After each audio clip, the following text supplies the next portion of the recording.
Assalamualaikum warahmatullahi wabarakatuh. Perkenalkan nama saya Yuandira Giva Salsabila dengan NIM 18510120, kelas A2 2018, Program Studi Pendidikan Matematika, Fakultas Pendidikan Matematika dan Sains IKIP Siliwangi. Pertama-tama saya akan ucapkan terima kasih kepada dosen pembimbing satu saya yaitu Bapak Dr. Hari Dwi Putra MPD dan dosen pembimbing dua saya yaitu Ibu Ika Wahyu Anita MPD.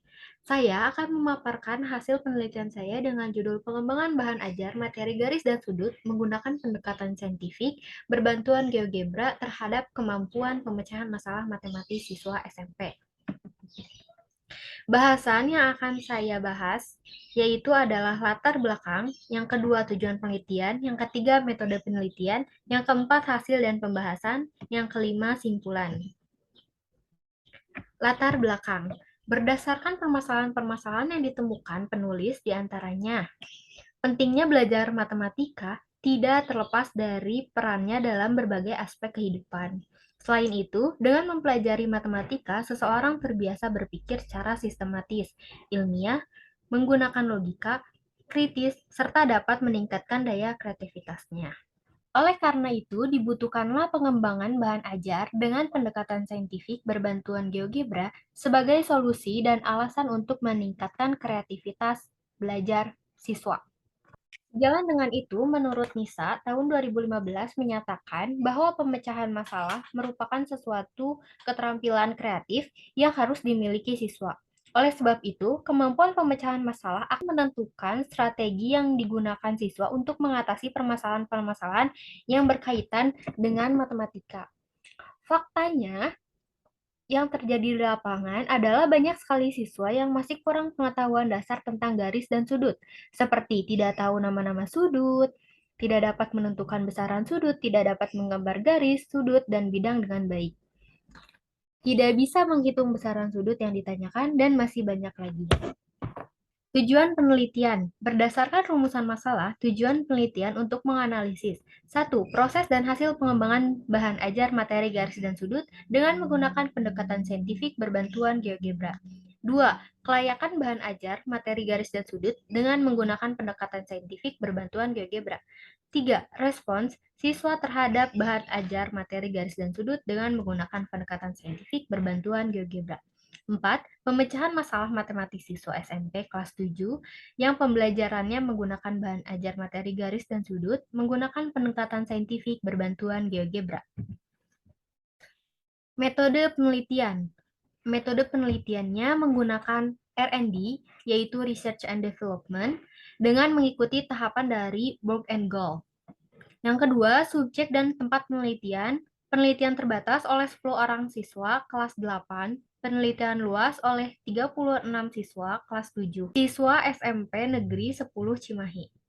Instrumen penelitiannya ada non-tes dan tes. Non-tes yaitu terdiri dari wawancara, observasi, studi dokumentasi, dan tes yaitu tes kemampuan pemecahan masalah matematis siswa. Dan yang keempat, prosedur pengolahan data. Data diolah menggunakan Microsoft Excel untuk mengetahui validitas, reliabilitas, daya pembeda, dan indeks kesukaran. Hasil dan pembahasan. 1. Proses pengembangan dengan menggunakan tahap dari Borg and Gall, yaitu 1. Studi pendahuluan, 2. Rancangan bahan ajar, draft awal bahan ajar, revisi bahan ajar, validasi bahan ajar, uji coba terbatas, dan uji coba luas. Yang kedua, ada kelayakan bahan ajar. Dapat lihat dari sini hasil penilaian dari validator. Dari validator pertama yaitu ahli materi, mendapatkan hasil 77,5% dalam kriteria valid. Ahli media 77% dalam kriteria valid. Praktisi 1, 80,5% dalam kriteria valid. Praktisi kedua, 83,3% kriteria sangat valid. Rata-rata dari keseluruhannya 79,5%. Kriterianya masuk ke valid. Yang ketiga, ada respon siswa. Berdasarkan angket respon siswa terhadap bahan ajar materi garis dan sudut menggunakan pendekatan saintifik berbantuan GeoGebra menghasilkan 72,20% masuk ke dalam kriteria valid. Yang keempat, ada kemampuan pemecahan masalah matematis siswa SMP. Dapat dilihat skor hasil uji coba terbatas. Pada gambar tersebut menunjukkan kemampuan siswa dalam mengerjakan soal tes kemampuan pemecahan masalah matematis. Siswa satu mengerjakan soal cukup lengkap mulai dari yang diketahui dalam soal dan menjawab pertanyaan dengan benar dan sudah melebihi nilai KKM. Namun ada satu soal yang masih salah. Siswa 2, 3, dan 5 mengerjakan cukup baik, menulis diketahui hingga menjawab pertanyaan yang belum mencapai KKM. Ada beberapa soal dengan jawaban yang masih salah. Siswa 4 mengerjakan soal dengan cukup baik dan dapat menjawab soal dengan benar sesuai dengan yang ditanyakan dan sudah mencapai KKM.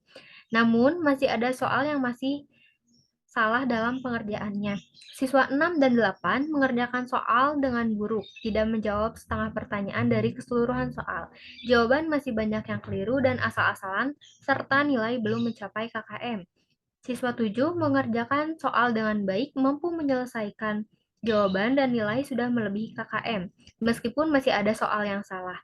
Siswa 9 mengerjakan soal dengan kurang baik, tidak dapat menyelesaikan jawaban tidak beraturan, dan nilai belum mencapai KKM.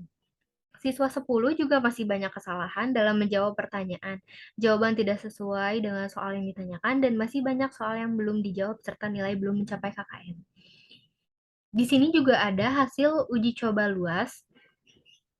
Dari gambar tersebut dapat dilihat bahwa siswa yang mendapat nilai 85 sebesar 2,7%, siswa yang dapat nilai 70 sebesar 2,7%, siswa yang mendapat nilai 65 sebesar 11,1%, siswa yang mendapat nilai 60 sebesar 16,6%, siswa yang mendapat nilai 55 sebesar 11,1%, siswa yang mendapat nilai 50 sebesar 5,5%, siswa yang mendapat nilai 45 sebesar 8,3%, siswa yang mendapat nilai 40 sebesar 2,7%, siswa yang mendapat nilai 35 sebesar 2,7%, siswa yang mendapat nilai 30 sebesar 19,4%, siswa yang mendapat nilai 25 sebesar 2,7%, siswa yang mendapat nilai 15 sebesar 8,3%, siswa yang mendapat nilai 10 sebesar 5,5%, dan siswa yang mendapat nilai 0 sebesar 5,5%.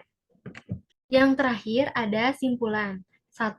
Pengembangan bahan ajar berbantuan GeoGebra pada materi garis dan sudut siswa SMP menghasilkan produk berupa bahan ajar yang telah memenuhi kriteria bahan ajar yang baik. 2. Kelayakan bahan ajar materi garis dan sudut dengan menggunakan pendekatan saintifik berbantuan GeoGebra menurut ahli dan praktisi dalam penelitian ini mendapatkan kelayakan yang baik. Respon siswa terhadap pembelajaran, 65% siswa mampu mengikuti kegiatan pembelajaran sesuai rencana pembelajaran dengan baik. Namun masih ada 35% siswa enggan bertanya saat belum mampu menyelesaikan tugas yang diberikan. 4. Kemampuan pemecahan masalah matematis siswa, 70% siswa tidak memenuhi kriteria ketuntasan minimal KKM, dan 30% lainnya dapat memenuhi nilai KKM. Sekian pemaparan dari saya. Terima kasih. Wassalamualaikum warahmatullahi wabarakatuh.